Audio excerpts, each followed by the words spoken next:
When the HOA declared a curfew prohibiting me from leaving the house after 8 p.m., Kathy's foolishness reached a ridiculous height. She assumed that arbitrary rules and intimidation could control my life. She didn't expect me to not only break her rules, but also to address the hostility head-on, making her bold overreach a failure in public view.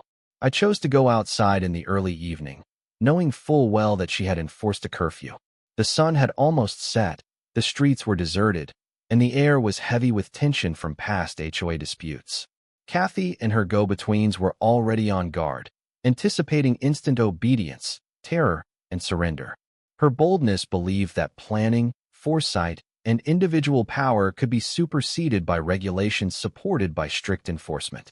A number of masked HOA enforcers tried to stop me as I was making my way towards the edge of my property along the trail.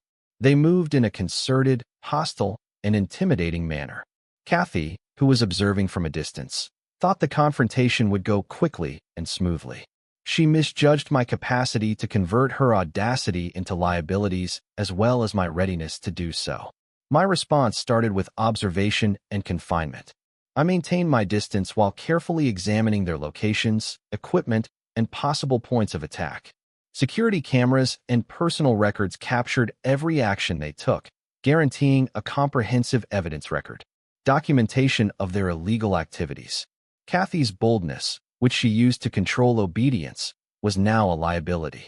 I used defense techniques I had rehearsed for similar encounters to fight back forcefully but non-lethally when the HOA enforcers tried to physically restrain me. My preparation and their bold attack collided, causing instantaneous chaos among the attackers.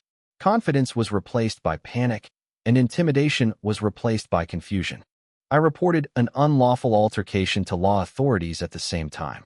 My security system ensured a prompt response by transmitting live video and geolocation as soon as I dialed 911. Anticipating power, Kathy watched helplessly as her proxies were rendered immobile by legal action and hesitation. Responsibility. The noise and lights attracted the attention of the neighbors, who started to assemble. Kathy's boldness, which had previously coerced others into complying, was now openly revealed to be careless, illegal, and completely ineffectual.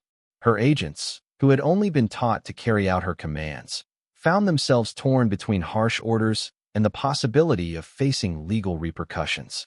The HOA officers froze when the police arrived. Kathy's daring and fear-based approach had failed horribly. Officers secured the area right away, making sure I was safe and starting an inquiry into the HOA's and its proxies' unlawful activities. Kathy's boldness had paved the way for responsibility. Charges of intimidation, assault, and trespassing were now unavoidable. Late in the evening, the battle was completely decided. I was secure. Kathy's authority within the neighborhood had been publicly questioned, and the HOA enforcers were in custody. Her bold attempt to enforce a curfew had disastrously backfired, transforming her once feared assertiveness into social disgrace and legal culpability. After giving the matter some thought, the lesson became evident. When audacity is not restrained by planning, preparation, and understanding of the adversary, it is completely counterproductive.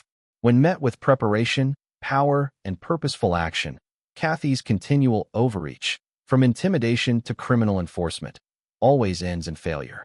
Residents of Cedar Pine witnessed directly how audacity without planning, legality, or accountability backfires. Kathy's bold attempt to impose a curfew had not only failed, but it also served as further evidence that the rule of law, documentation, and readiness are stronger than entitlement, aggressiveness, and manipulation. Her worst weakness had become her boldness, which she used to threaten people. Kathy's attempt to manipulate me after 8 p.m. turned into a warning story after dusk. Her reputation had been irreparably damaged, her proxies had been restrained, and her audacity had been neutralized. Cedar Pines once again discovered that forethought, authority, and legal responsibility always win out against careless rashness.